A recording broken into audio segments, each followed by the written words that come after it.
2025년 3월 25일 매일 말씀을 함께합니다. 오늘 하나님께서 우리에게 주시는 말씀은 신명기 27장 1절 말씀입니다. 모세와 이스라엘 장로들이 백성에게 명령하여 이르되 내가 오늘 너희에게 명령하는 이 명령을 너희는 다 지킬지니라. 아멘. 어제 이어서 계속해서 모세의 설교, 모세의 유언에 관하여 말씀을 드리겠습니다. 재판관의 율법이 나오는데 억울한 사람은 법정에 소송할 수 있고 법정을 멸시하면 사형에 처해진다 라고 합니다. 그리고 사법적 율법에 이 시민법에 관해서는 뇌물을 주고받지 말고 재판을 할 때는 절대로 공정하라 라고 합니다. 또 외국인과 고아와 과부는 재판에서 부자와 똑같이 공평하게 대우하라 라고 합니다. 또 정의를 세우는 율법인데 어떤 일을 보았거나 들었다고 할 때 적어도 2-3명이 똑같은 증언을 해야 성립이 되고 위증을 한 사람은 그 위증으로 유죄 판결을 받을 사람과 똑같은 양의 형벌을 받았습니다. 여기서 눈은 눈으로 이는 이로 라는 법이 생긴 거죠. 내가 만약 위증을 해서 어떤 사람이 100만 원의 벌금을 냈다면 그리고 나중에 위증한 것이 밝혀지면 나도 똑같은 액수의 벌금을 내야 했다는 것이죠. 눈에는 눈, 이에는 이. 공평합니다. 그리고 형벌에 관한 율법이 나오는데 채찍으로는 40대까지만 때려라 이렇게 되어 있어요. 채찍질을 할 때 최대 40대니까 보통 안전하게 39대까지만 때립니다. 잘못하면 율법을 범할 수 있다는 거죠. 만약 40대 이상을 때렸다면 이것은 사람의 존엄성을 짓밟는 것이다 이렇게 여겼습니다. 사람을 사람으로 보지 않고 고기 덩어리로 본다라는 것이죠. 그리고 또 시체를 해가 진 후에 나무 위에 남겨두면 안 되는 규정인데 이것도 남에게 조롱받지 않게 하기 위해서입니다. 비록 시체라도 그렇게 하면 안 된다는 거죠. 바울이 갈라디아 3장에서 이것을 예수님이 십자가에 못 박힌 사건에 적용해서 말씀을 합니다. 그리고 살인 같은 특수한 범죄에 대한 법률도 있습니다. 실수로, 과실로 사람을 죽였다면 그거 빼고 고의로 사람을 죽인 자는 반드시 사형에 처한다 이렇게 되어 있습니다. 실수로 사람을 죽인 사람은 도피성을 6곳을 만들어서 도망갈 곳이죠. 거기로 도망치면 사형을 면하게 해 주었습니다. 또 사람을 납치하면 이것도 사형입니다. 강간에 관한 법도 나옵니다. 폭력에 관한 법, 절도에 관한 법도 규정되어 있고 특히 이웃의 지게표를 옮기는 죄를 명시했습니다. 그 당시에는 돌로 자기 밭에 경계를 표시를 했는데 어떤 사람이 밤중에 나가서 경계를 삼은 돌을 1m, 2m씩 움직이면 내 땅을 더 넓히면 범죄하는 거죠. 또 건강에 대한 율법도 있어요. 공중보건법이죠. 치료할 수 없는 피부병 같은 병에 걸렸을 때는 어떻게 해야 합니까? 성경에 나오는 이 나병은 광범위한 피부병을 포함하는 단어입니다. 오늘날 우리가 말하는 그런 나병뿐만 아니라 피부병을 얘기하는 거예요. 꼭 한센병으로 볼 필요가 없습니다. 죽은 짐승을 먹는 것을 율법에서 금하고 음식규례 율법에는 깨끗한 음식과 깨끗하지 않은 음식을 율법으로 규정하고 있어요. 낙타, 토끼, 돼지 혹은 새를 먹지 말라고 했습니다. 또 아주 신기한 율법이 하나 있는데 유대인들이 규정을 오해하고 있어요.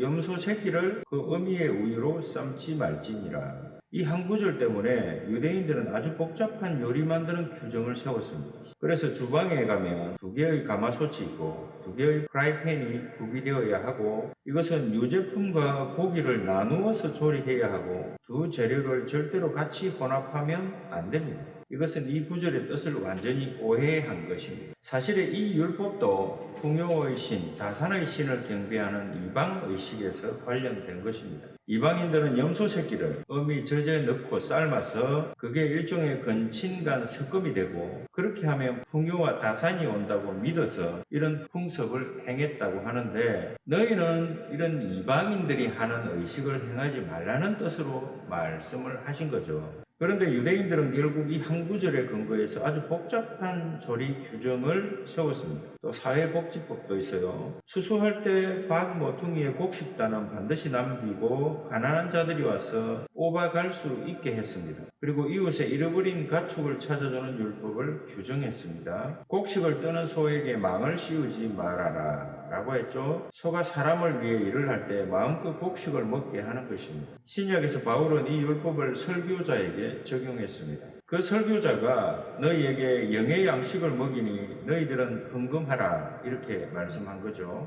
율법의 새의 보금자리에서 알은 취하되 어미 새는 잡지 말라 이렇게 말했습니다. 그 어미가 계속 알을 낳도록 놔두는 것이 더 좋다는 거죠. 전쟁에 관한 율법에 규정하기를 전쟁 때 나무를 찍지 말라라고 했습니다. 이것은 너희들이 나무와 싸우는 것이 아니고 사람과 싸우기 때문이다 라는 거죠. 전쟁할 때도 룰을 따라야 합니다. 그 제네바 협정이라는 것이 바로 이 전쟁 규정에 관한 것입니다. 매우 흥미로운 것은 군인의 화장실 규례, 갓 결혼한 병사의 징집 규정도 있습니다. 신혼의 병사는 집에서 1년 지내다가 다시 전쟁터로 나갔는데 그에게 아내를 아는 시간을 주어서 결혼의 기초를 튼튼히 쌓게 하는 것입니다. 그리고 신혼을 희생하면서까지 전쟁에 나가서는 안 된다 이런 얘기죠. 그러면 우리가 이 모든 율법에서 무엇을 배울 수 있습니까?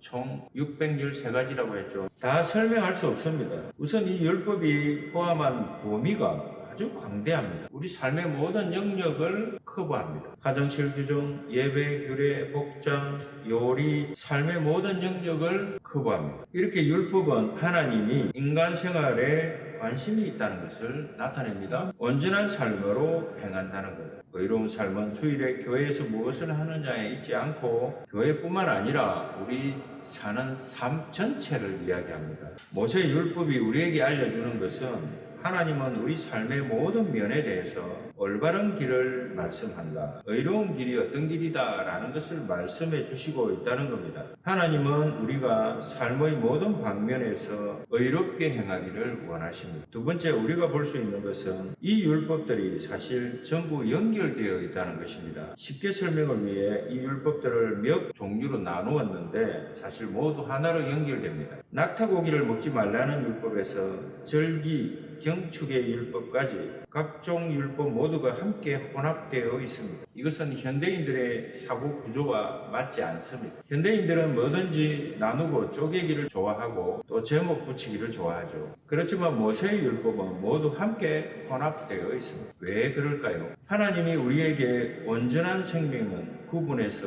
자르면 안 된다는 것을 알려주려 하시기 때문입니다. 우리는 항상 하나님께 속한 신성한 것과 세상에 속한 것을 구분하는데 하나님은 구분하지 않습니다. 생명은 전체 한 덩어리입니다. 삶의 모든 영역이 함께 연결되어 있고 이 율법은 생활 모든 각각의 측면을 다 포함할 뿐 아니라 또 전체적으로 다 온전해야 합니다. 오늘날 우리가 쓰는 영어로 전인적인이라는 말이 있는데 생명은 이 전인적인 것입니다. 우리가 앉아서 밥을 먹든지 교회에서 예배를 드리든지 하나님은 어디든지 함께 하십니다. 식사나 예배나 그러므로 같은 의미라는 거죠. 유대인들의 기도책 중에 화장실 기도문이라고 있습니다. 이것은 아주 실제적인 것인데 어떤 사람들은 이걸 보고 웃긴다고 생각하겠지만 유대인들은 웃기는 것이라고 생각하지 않습니다. 그 기도문에 이렇게 되어 있어요. 주님, 저의 몸이 정상적으로 작동하게 해주셔서 감사합니다. 제가 이를 다 보고 온몸이 편안하고 쾌적하게 해주셔서 감사합니다. 나이가 들어서 대소변이 조절이 안 될 때 또 건강할 때 하나님을 제대로 찬양하지 못한 것을 후회하게 되죠. 그러니까 나이가 들어서 대소변이 조절이 잘 안 되면 내가 건강할 때는 왜 하나님을 찬양하지 못했을까 하고 후회하게 된다는 겁니다. 하나님께 온전한 생명은 모든 삶의 혼연일체고 그것은 전인적이다 라는 거죠. 거룩한 삶은 삶의 모든 방면에서 의롭게 행하는 것입니다. 세 번째로 이 율법 모두가 다 목적이 있다는 것입니다. 율법은 인생의 즐거움을 감소시키지 않습니다. 사람에게 불필요한 제재를 가해서 속박하지 않습니다. 신명기에 끊임없이 나타나는 말씀입니다. 그렇게 하면 내가 잘되리라 그 주신 땅에서 장수하리라 입니다. 하나님이 우리에게 율법을 주신 목적은 우리들을 건강하고 기쁘게 살아라 라는 데 있습니다. 그런데 우리는 하나님이 저기 위에 가만히 앉아서 우리를 내려다보고 이거는 하고 저거는 하지 마라 이렇게 사람을 귀찮게 하는 분이 아닙니다. 많은 사람이 하나님은 저 위에 앉으셔서 항상 그렇게 하면 안 돼, 그렇게 하지 말지니라 이렇게 한다고 상상을 합니다. 왜 하나님이 우리에게 율법을 주셨을까요? 성경 말씀 그대로입니다. 그리하면 너희가 잘 되리라. 그래서 우리는 서로 물어봐야 합니다. 당신은 율법을 잘 지키십니까? 우리가 이 복지라는 말을 쓰는데 바로 그 말입니다. 이 복지라는 말이 이 말입니다. 하나님은 우리 복지에 관심이 있어요. 그래서 이 율법을 읽으면 여러분에게 유익이 됩니다. 모세의 세 번째 설교를 살펴봅니다. 모세 마지막 설교에서 두 부분으로 나누어 말씀합니다. 그 처음 부분은 지금 너희는 반드시 직접 이 율법을 비준 계약해야 한다.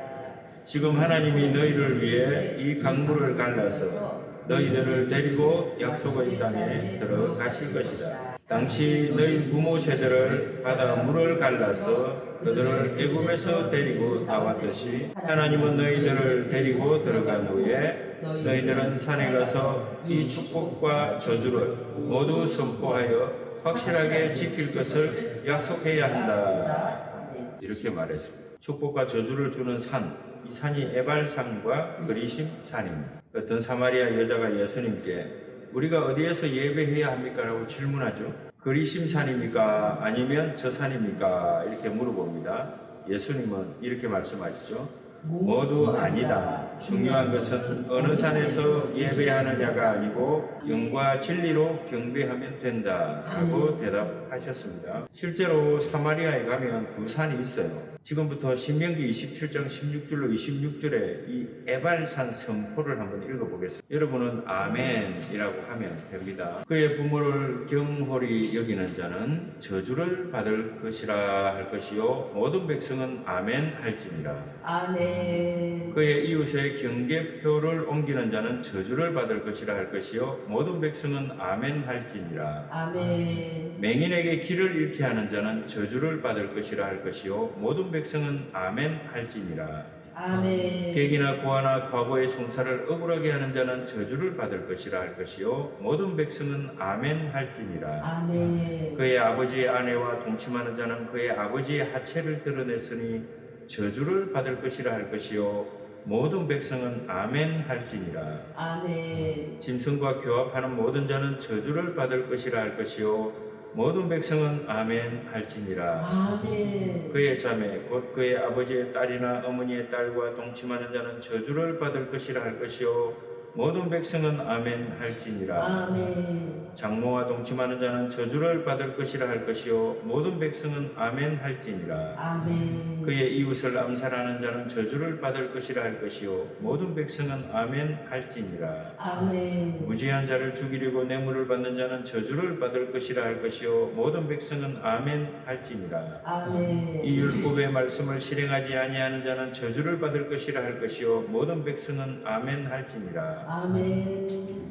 바울이 갈라디아서 1장에서 말하기를 만일 누구든지 너희가 받은 것 외에 다른 복음을 전하면 저주를 받을지어다 라고 했습니다. 어떤 설교자들이 복음을 왜곡되게 전한다면 우리는 그런 설교자들을 저주할 수 있습니다. 우리는 그런 사람을 저주할 능력이 있고 말씀에는 큰 능력이 있습니다. 축복과 저주의 말 모두에는 큰 능력이 있습니다. 저주의 말은 재앙을 가져옵니다. 모세가 말하기를 너희들은 그곳에 들어가면 그 두 산에 올라가서 한쪽 산에서는 축복을 외치고 다른 한쪽 산에서는 저주를 외치되 백성들은 아멘이라고 말하고 그렇게 해서 너희들은 정식으로 이 언약을 체결하라. 너희들이 만약 이 율법을 지키면 그 땅에서 복을 받고 즐거워할 것이지만 지키지 않으면 저주를 받으리라. 이렇게 말씀했습니다. 구약 성경의 나머지 역사는 전부 이 계약처럼 그대로 되었습니다. 그래서 신명기 28장을 읽으면 마치 이스라엘의 4000년 역사를 읽는 것과 같습니다. 하나님이 계속해서 말씀하십니다. 만약 너희들이 악행을 계속하면 내가 하늘에서 비를 내려주지 않을 것이고 그래도 너희들이 불순종하면 내가 적을 보내어 너희 땅을 점령하게 할 것이고 그래도 너희들이 여전히 듣지 않으면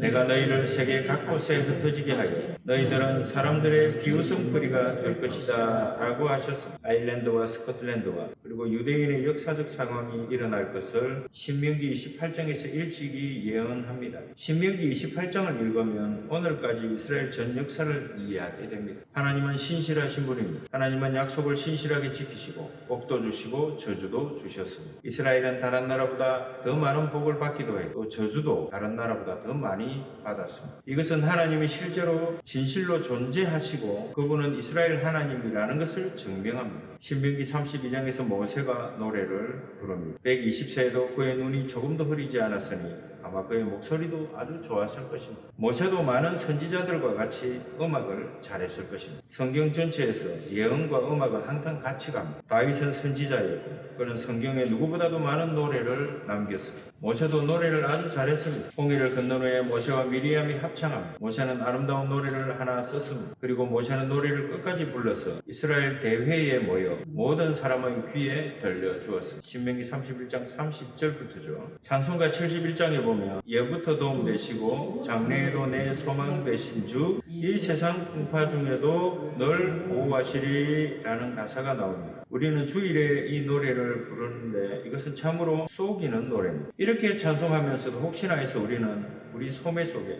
핵폭탄을 감추어 놓고 삽니다. 이 노래는 모세가 쓴 시 시편 90편에서 취한 것입니다. 모세가 여기서 부른 노래는 하나님은 절대로 견고하고 의지할 만하고 영원히 변치 않고 신뢰할 수 있고 우리의 반석이고 신실하신 하나님이고 불공평하지 않는 하나님이다 이렇게 노래하죠. 이런 하나님을 믿는다면 뭘 걱정합니까? 우리에게 뭐가 부족하다는 겁니다. 하나님은 영원히 변치 않고 믿을만 하다는 거죠. 우리의 반석이라는 거죠. 신실하시다는 거죠. 내가 하나님을 한번 믿기로 했다면 더 이상 걱정하시고 염려하는 일이 있으면 안 됩니다. 하나님을 믿지 않는 행위입니다. 자존심 상하는 거예요. 하나님을 믿는다면 주변에서 어떤 상황이 일어나도 흔들리면 안 됩니다. 분명히 하나님께서 우리에게 뭔가 말씀을 하고 계시다 이렇게 생각을 해야 돼요. 요한계시록에 보면 우리가 천국의 영광에 들어가면 다시 모세의 노래를 듣게 된다 이렇게 기록되어 있습니다. 하나님이 아무리 사람 모두를 죽이라는 것에 대해 모세는 그게 잘못이라고 생각하지 않습니다. 대신에 이렇게 노래하죠. 하나님은 공의롭고 하나님은 불의가 없으시고 좋으신 분이다 이렇게 노래합니다. 그렇죠? 하나님은 공의로우신 분이 맞죠? 하나님은 불의가 없으시고 좋으신 분이죠? 우리가 믿는 하나님은 분명히 선한 하나님이고 좋으신 분입니다. 그러면 교회에 계속 좋은 일만 생기고 교회는 항상 하하호호 해야 되고 교회 다니면 항상 100살 이상 살아야 되고 교회를 다니면 부자로 살아야 되고 그게 공의로운 겁니까? 그런 거는 하나님 관심이 없어요. 인간의 어떤 육적인 만족을 위해서 예수님이 오신 게 아니라는 거죠. 우리의 영적인 것에만 관심이 있습니다. 왜? 하나님은 영적이시기 때문에. 그러니 우리가 항상 하나님이 공의롭다고 생각을 하고 공의로운 하나님을 만나려면 어떻게 해야 됩니까? 이 땅에서 공의가 실행될 수 있을까요? 하나님의 공의는 이 땅에서 이루어지는 것이 아닙니다. 우리가 늘 생각하죠. 왜 이렇게 불공평하지? 왜 이렇게 불균형하지? 왜 저기는 나쁜 놈들인데 좋은 일이 생기고 왜 우리는 착하게 사는데 안 좋은 일이 생기지? 우리는 항상 그렇게 생각을 합니다. 그런데 하나님께서는 공중에 나는 새를 보라 이런 말씀을 하시죠. 공중에 나는 새에게 먹이를 주는 것이 몽선 집사님이 아침마다 밥 갖다 줍니까? 아침, 점심, 저녁을 저 새떼들에게 먹이는 사람이 누구예요? 사람이에요? 이장님이에요? 아니잖아요. 그 새가 겨울에 얼어 죽지 않고 여름에 불에 타 죽지 않은 것은 왜 그렇습니까? 하나님의 공의예요, 공의. 우리가 하나님을 믿는다면서 하나님의 공의를 신뢰하지 않는다면 교회를 다닐 의미가 없어요. 아무 의미가 없어요. 믿음 생활은 그런 게 아닙니다. 나에게 불행한 일이 생기고 나에게 안 좋은 일이 생기고 내가 기분 나쁜 일이 생길 때마다 자꾸 누구를 봐라? 내 마음에 있는 내 악함을 돌아보라는 거예요. 내가 참 악하구나. 내가 참 못났구나. 내가 참 부족하구나. 내 부족함을 자꾸 내가 내 스스로에게 꾸짖어야 돼요. 책망해야 돼요. 그래서 사순절에 보면 제일 먼저 나오는 제가 이제 장식을 하겠지만 나오는 단어 중에 가장 중요한 말이 있어요. 뭐냐면 겸손. 그 겸손은 누가 만드는 것이냐? 하나님이 야 너 겸손해 안 그럼 지옥 가 이래서 나오는 겸손이 아니고 그 겸손은 거울에 비친 나를 보는 거예요. 내가 부족하고 내가 연약하다는 것을 내가 알게 될 때 내가 어떻게 됩니까? 어깨 뽕이 올라가요. 안 그러면 허리를 숙이게 됩니다. 한없이 허리를 숙이게 됩니다. 인간은 악합니다. 인간은 악합니다. 도대체 악합니다. 기도합니다. 하나님 아버지 감사합니다. 오늘 주님께서 우리에게 주시는 이 말씀대로 모세의 율법이, 모세가 한 설교가 유대인들에게 준 율법인데, 유대인들이 이 율법대로 살았을 때는 축복을 받고 또 율법대로 살지 못했을 때는 저주를 받았습니다. 하나님, 우리도 이 땅에서 살아갈 때 축복과 저주의 그 중간에서 항상 방황합니다. 하나님 아버지, 오늘 우리 교회에 일어나는 모든 일들이 축복이 되게 하옵소서. 하나님은 항상 선하시고 공의로우신 분이라고 하셨사오니 하나님의 사랑과 은혜가 저희들과 함께 하기를 원합니다. 주여 도와주시옵소서. 예수님의 이름으로 기도합니다. 아멘.